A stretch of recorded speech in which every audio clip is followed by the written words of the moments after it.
Assalamualaikum warahmatullahi wabarakatuh. Waalaikumsalam. Jumpa lagi Sobat Kadin.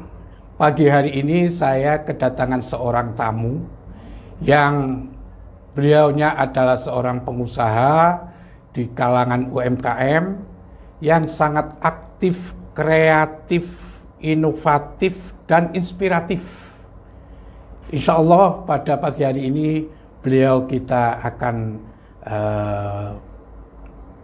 ungkapkan, kita akan keluarkan apa yang ada dalam diri beliau dan usahanya sehingga bisa memberikan kita motivasi dan inspirasi dalam melaksanakan atau menjalankan usaha kita sehari-hari. Beliau adalah Bapak Mahbub Junaidi yang kita kenal panggilannya Cak Jun. Assalamualaikum. Waalaikumsalam. Apa kabar Pak Jun? Baik Pak Roid. Alhamdulillah. Alhamdulillah. Amin. Jadi kita langsung saja ngobrol-ngobrol gini Pak Jun. Ya, Cak Jun ya, sorry. Bukan Pak Jun tapi Cak Jun. Kondisi ekonomi belakangan terutama setelah adanya pandemi COVID-19 ini luar biasa. Terjadi penurunan, terjadi deklinasi, terjadi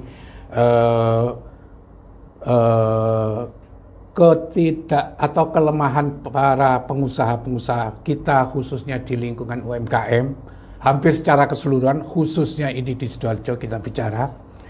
Dalam kondisi semacam itu, Pak Cak Jun ini sebagai orang asli Sidoarjo ya, dan juga asli pengelola atau pengusaha di bidang industri tas dan kulit ya.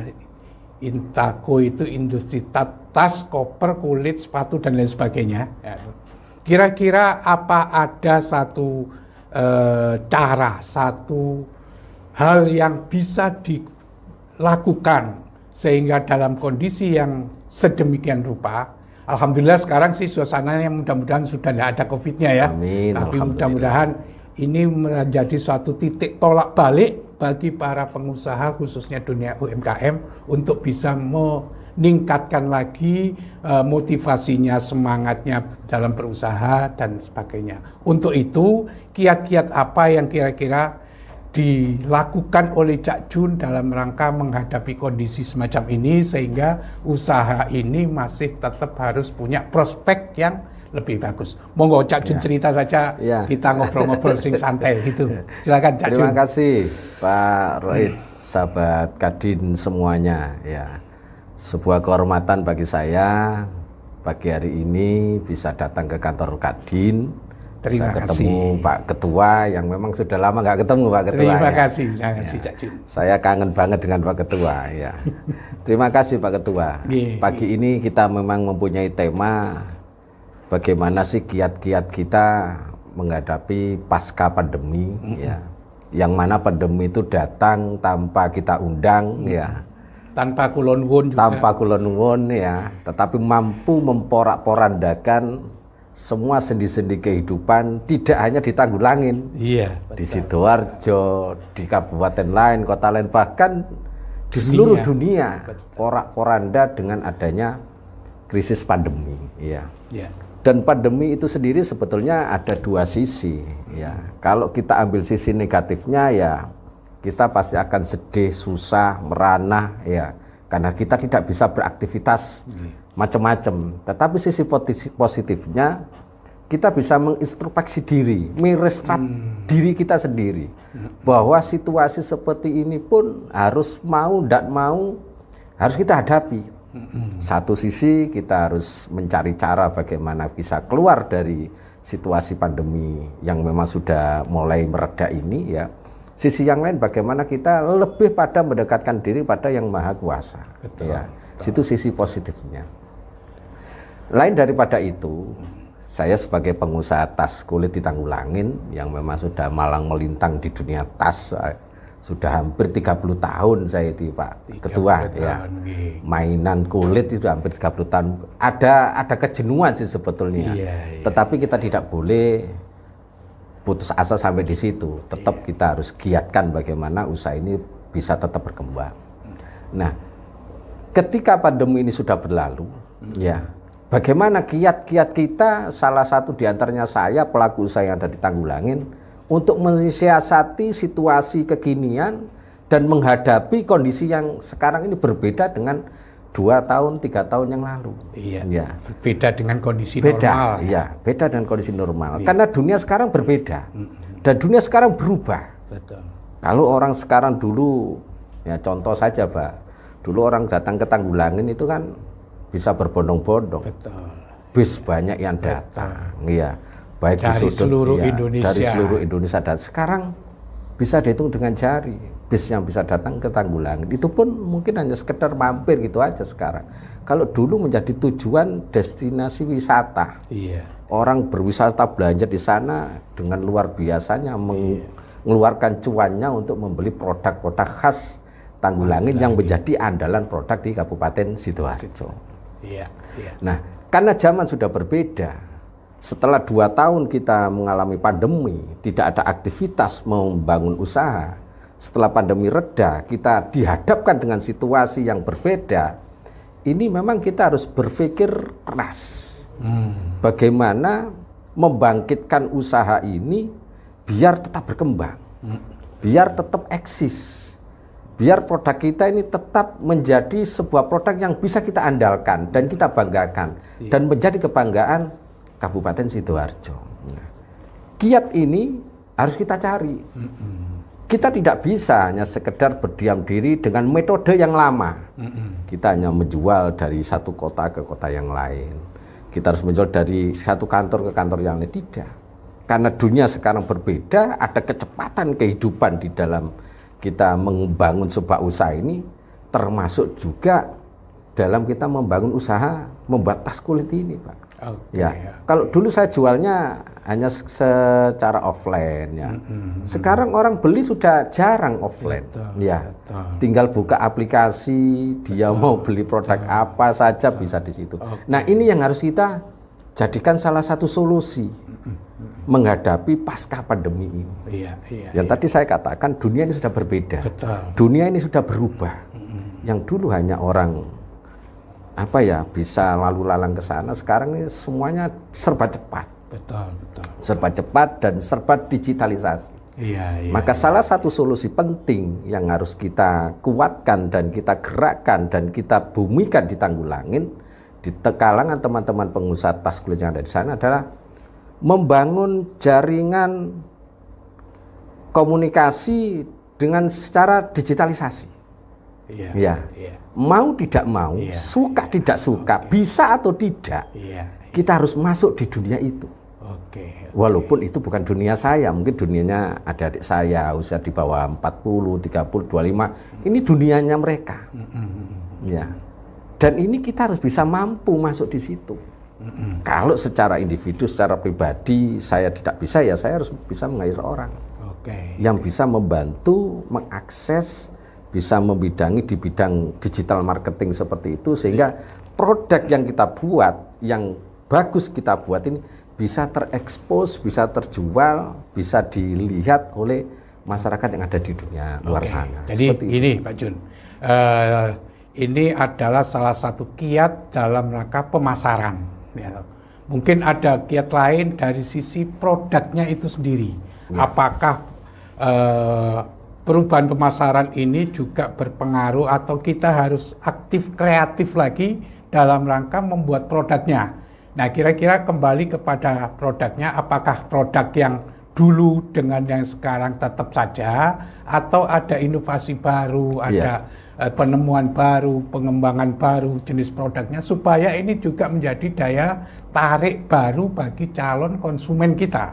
Nah, dalam hal ini mungkin Cak Jun juga punya pengalaman dan monggo diceritakan lagi. Iya, tadi salah satu cara kita mensiasati dunia marketingnya. Gimana dengan botekan kita, dapur kita, produksi kita. Pengusaha apapun, tidak hanya di bidang kulit, di bidang lain-lainnya, harus ada 2 hal, kreatif dan inovatif. Mampu membaca potensi market, mampu melihat target marketnya siapa. Ini penting karena bagi pengusaha inovasi itu harus tanpa batas. Betul, betul. Setiap waktu, setiap saat harus punya inovasi yang dibarengi dengan sebuah kreativitas. Contoh yang saya buat sendiri, mohon maaf Bapak ya, Pak Ketua ya. Dan itu saya harapkan itu. Saya mempunyai produk tas kulit, ya. Dan ini sudah saya jalankan hampir 30 tahun, ya. Sama dengan teman-teman saya dari Tanggulangin, produknya hampir sama. Katakanlah tas kulit handbag, ya. Pasti kulitnya hampir sama, karena sumber kulitnya sama. Ya. Itu akhirnya ketika kita ketemu dalam satu forum sama-sama pengrajin kulit, barangnya pun hampir sama. Yang membedakan hanya kualitas dan jenis kulit serta aksesoris yang mendukung produk itu. Sehingga untuk memaksimalkan kreativitas potensi produk ini sangat kurang. Nah, di situ akhirnya saya membaca, ya. Oh, saya harus memberikan sentuhan inovasi yang ada kreativitasnya di dalam produk yang saya buat. Nah, akhirnya saya menemukan sesuatu. Saya mempelajari sebuah ilmu seni ukir. Ya, kalau ukir dulu banyak didalami ukir kayu atau tapi ini saya mendalami seni ukir kulit. Ukir kulit. Ya. Dan orang seni ukir kulit ini memang tidak semuanya bisa. Walaupun sebetulnya saya ini bukan orang yang seniman, suka di bidang seni ya, bukan seniman. Tetapi seni itu bisa kita pelajari dengan semangat yang tinggi dan kemauan yang tinggi. Dan akhirnya saya bisa. Itu akhirnya saya tuangkan dalam sebuah produk. Saya membuat tas kulit, ada ornamennya, ukiran secara handmade yang harus saya gambar dulu. Setelah itu saya tata dengan manual. Setelah itu saya cat, baru saya proses menjadi sebuah produk. Dan ini menjadi sebuah inovasi baru di dunia industri tas kulit yang ada di Tanggulangin. Boleh saya sampaikan, apakah tempat lain ada yang membuat, tetapi tidak semasif yang saya buat. Mereka hanya custom 1, 2, dan tetap berbeda. Karakteristik di situ akan masuk dalam sebuah produk. Karakteristik yang buat, Pak. Dan mengukir produk tas kulit itu, Pak Ketua ya, kalau saat ngukirnya tuh pikiran lagi kacau atau galau, hasilnya tidak bagus. Karena ada unsur seni tadi ya. Moodnya harus pas. Nah, kita harus mampu membuat ukiran dalam kulit itu harus hidup. Betul. Apa yang ada di dalam diri kita terpatri di dalamnya. Tapi kalau pikiran lagi banyak hal yang harus hasilnya tidak bagus.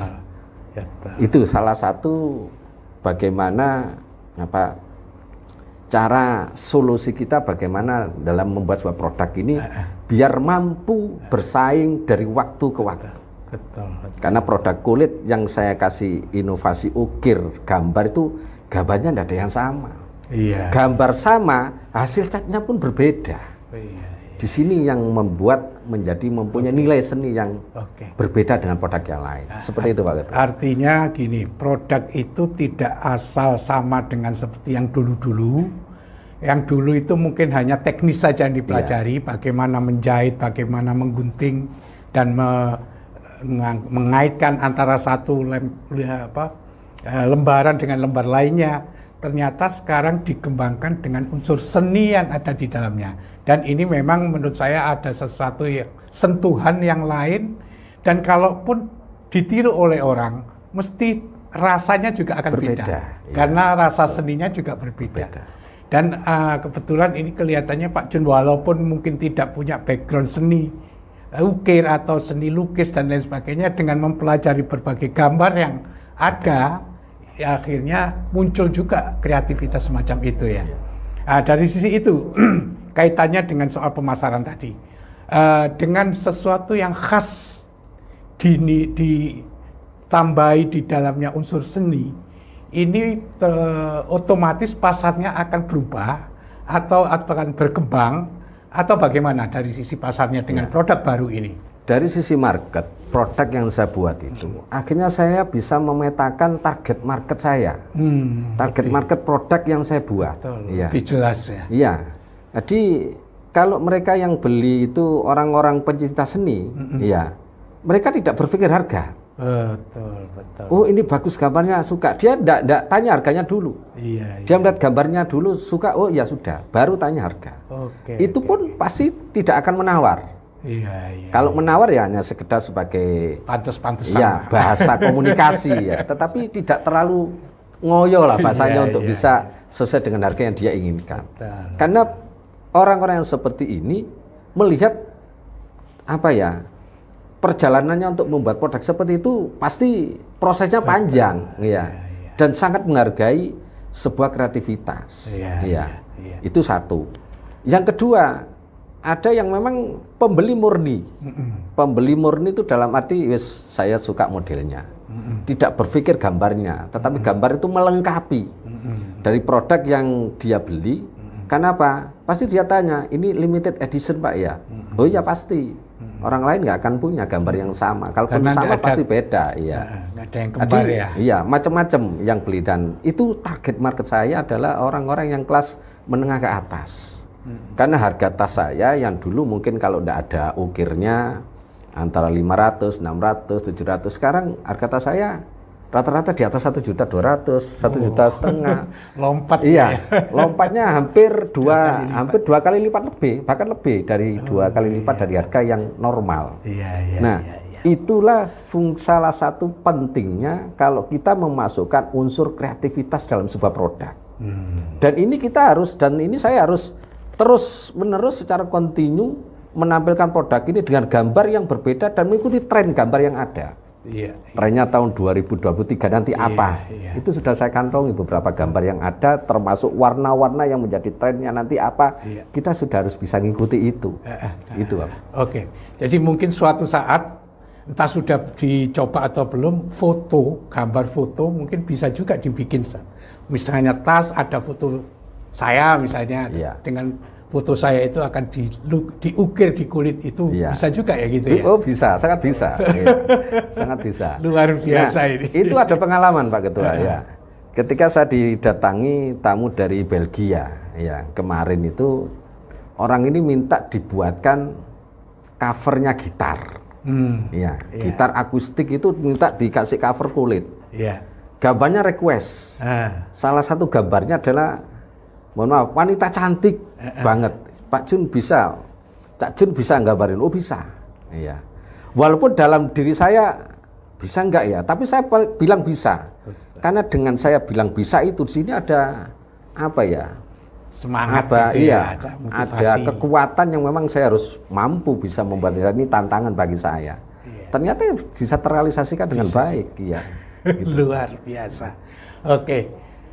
Terima kasih Pak Cak Jun, ini sudah sangat mantap sekali dan full sekali isinya.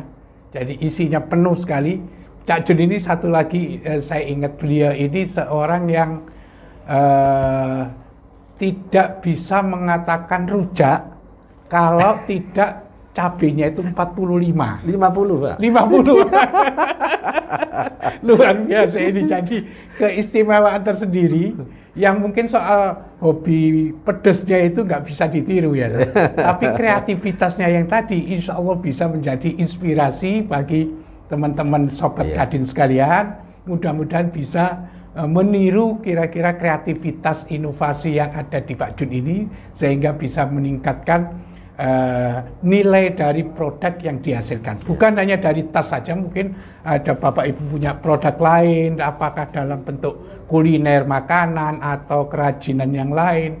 Itu semua bisa ditingkatkan dengan kreativitas yang sedemikian rupa, sebagaimana dicontohkan atau diinspirasikan oleh produknya Pak Jun. Mungkin itu pertemuan kita kali ini, Cak Jun. Saya ucapkan terima kasih sekali lagi sama-sama, atas kehadiran Cak Jun. Billahi taufiq wal hidayah. Assalamualaikum warahmatullahi wabarakatuh. Waalaikumsalam warahmatullahi wabarakatuh. Terima kasih.